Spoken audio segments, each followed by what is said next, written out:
everyone, welcome back and welcome to day 6 of the 12 days of Cleanmas.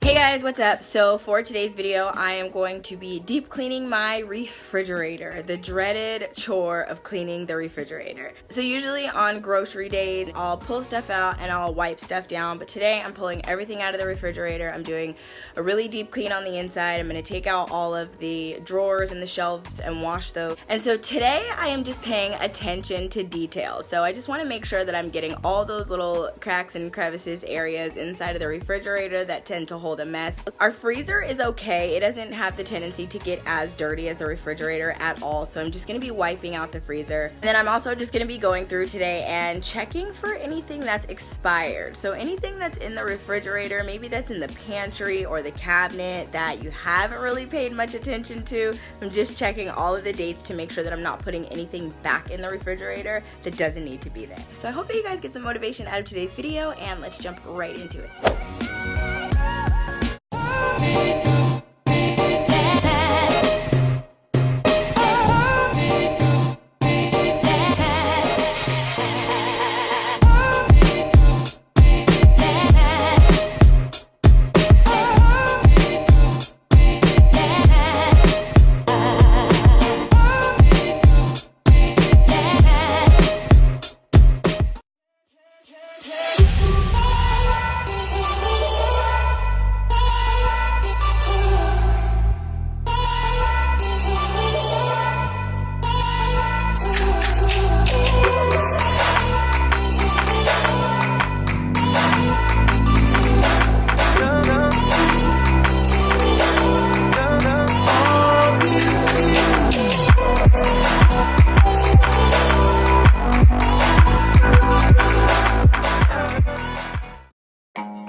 Alrighty friends, I am all done, so everything has been cleaned, and I guess there really is no organizing to do because now that everything is out of the refrigerator, I realized that I don't really have any groceries. So I guess the next step is to head to the grocery store. Anyways, that's gonna be it for this video, guys. If you're new, welcome. My name is Addie. Thank you so much for stopping by. I hope that you enjoyed this video. Feel free to take a look around at any of our other videos. There's so many of them on this channel, and if you like what you see, I'd love to welcome you to our growing fam. As for everybody else, make sure that those bell notifications are on so that you don't miss any videos. I hit you with 2 of them today. And that's gonna be it for this one. I will see you guys tomorrow for day 7 of the 12 days of Cleanmas.